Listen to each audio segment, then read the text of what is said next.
Salam əziz izləyicilərim, kanalıma xoş gəlmisiniz. Bugünkü videomda kruasanın ən asan üsulla hazırlanmasını sizinlə paylaşıram. Bir gündə ilə hazırlaya biləcəyiniz ən asan kruasan reseptidir. İndi keçək hazırlanma qaydasına. Xəmir üçün əvvəlcə ərzaq qabına 200 ml stəkanla 1 stəkan ilıqdan biraz isti süd əlavə edirəm. İlıqdan biraz isti yarım stəkan 100 ml də su əlavə edirəm. 2 xörək qaşığı şəkər tozu, yarım çay qaşığı da quru maya əlavə edib qarışdırıram. Şəkər tozu ilə maya əriyənə qədər yaxşıca qarışdırıram. Alınan qarışıma 1 ədəd yumurtanın ağını sarısından ayırmışam. Ağını xəmirə qatıram, sarısını üstü üçün saxlayıram. 1 paket şəkərli vanil, yarım çay qaşığı da duz əlavə edib bu ərzaqları da biraz qarışdırıram. Alınan qarışıma unun çox hissəsini əlavə edib əvvəlcə qaşıqla biraz qarışdırıram. Unun hamısını birdən əlavə eləmirəm, hissə əlavə eləyəndə onda xəmir yaxşı alınır. Artıq qarışdırmaq çətin olduqda yenə un əlavə edib xəmiri yoğururam. Nə çox bərk, nə çox yumşaq, orta yumşaqlıqda bir xəmir yoğururam. Xəmir üçün 4 stəkan un istifadə elədim. Stəkan ölçüsü 200 ml-dir. Amma unun növünə görə, bir də yumurtanın ölçüsünə görə unun çəkisi dəyişə bilər, az ya da çox ola bilər. Xəmiri yoğurandan sonra sonda xəmirin üzərinə 1 xörək qaşığı da bitki yağı əlavə edirəm. Yaxşı yoğururam. Yağı xəmirə yeridirəm. Yumşaq bir xəmir alındı. Xəmirin üstünü streclə örtüb 1 saat isti bir yerdə mayalandırıram. Gördüyünüz kimi xəmirim artıq yaxşı mayalanıb. Xəmirin havasını çıxardıram. Əlimlə bir yerə yığıb iri bir kündə halına gətirirəm. Xəmiri un səpdiyim masanın üzərinə yerləşdirirəm. Üstünə də un səpirəm. Oxlovla yayıb böyüdürəm. Xəmir çox yaxşı xəmirdir. Çox rahatlıqla da yayıb böyütmək olur. Nə çox nazik, nə çox qalın.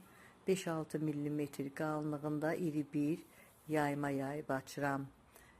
Yaymanı yayandan sonra arasına çəkmək üçün kərə yağı götürmüşəm 100 qram.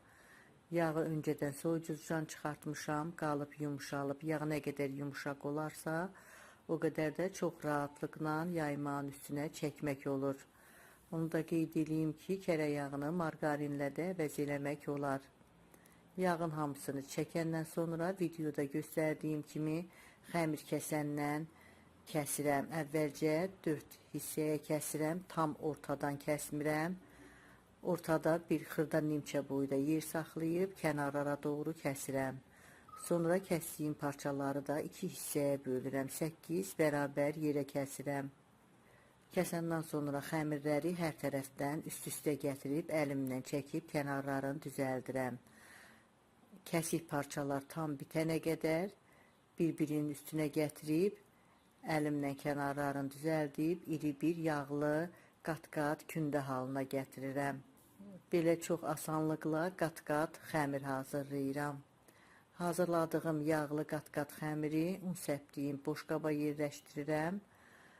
Bərkiməsi üçün 20 dəqiqəyə soyuducunun buzluğuna yerləşdirirəm. Artıq demək olar ki, bir 20 dəqiqə keçib, yağ donub, xəmir bərkiyib, altın üstünü unlayandan sonra bərkidiyi üçün əvvəlcə oxlovla biraz üstündən bastıraraq genişləndirirəm. Sonra çox rahatlıqla yayıb açmaq olur. Arada lazım olanda yenə un səpib, böyüdüyü qədər yayıb açıram.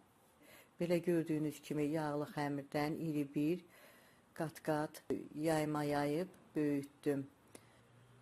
Əvvəlcə yaymanı 4 bərabər hissəyə kəsirəm. Kəsdiyim hissələrin hər birini də 4 yerə bölürəm. Belə ümumilikdə 16 yerə bölmüş oluram. Yaymanı doğrayandan sonra uç hissələrinə də kəsiklər atıram. Onda bükmək daha çox rahat olur, içlik dağılmır. İçlik üçün damla şokolad götürmüşəm. Damla şokoladı istəyə görə plitka şokoladla da əvəz eləmək olar. Xəmirin üstünə damla şokoladdan kəsdiyim hissələrə düzürəm. Hamısına içlik düzəndən sonra kruasanları hazırlayıram. Videoda göstərdiyim kimi xəmirin bir tərəfini üstünə qatlayıb əlimlə sıxıb bərkidirəm ki, içlik dağılmasın. Sonra sonacan özümə tərəf çəkərək xəmiri rulon kimi bükürəm. Belə gözəl kruasanlar hazırlayıram. Hamısını eyni qaydada özümə tərəf çəkərək rulon kimi büküb kruasanları hazırlayıram.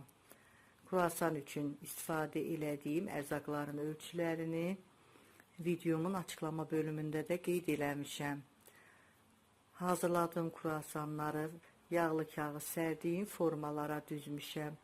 Üstün örtüb bir 20 dəqiqədə yerində mayalandırıram. Ayırmış olduğum yumurta sarısına bir çay qaşığı da bitki yağı əlavə eləyib qarışdırıram. Yumurtalı qarışımdan mayalanmış kruasanların üstünə çəkirəm. Hamısına yaxşı-yaxşı yumurta sarısı çəkirəm. Bu şəkildə hazırlayandan sonra öncədən qızdırdığım 180 dərəcəlik sobada 20-25 dəqiqə üstü qızarana kimi bişirirəm.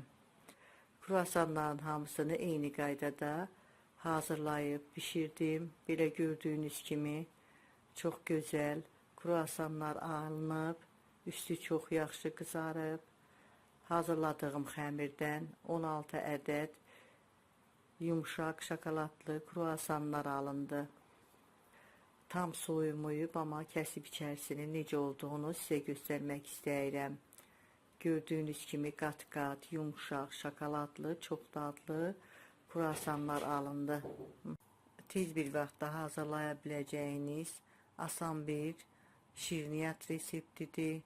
Siz də hazırlayın, əminəm çox xoşunuza gələcək. Hazırlayacaq olan hər kəsə öncədən nuş olsun deyirəm. Videomu izlədiyiniz üçün sizə təşəkkürümü bildirirəm. Əgər bu videomda sizin üçün faydalı oldusa, izlədikdən sonra bəyən düyməsini basmağı, şərh bölümündə öz fikirlərinizi mənimlə bölüşdürməyi unutmayın. Sağ olun, yeni videolarda görüşənədək.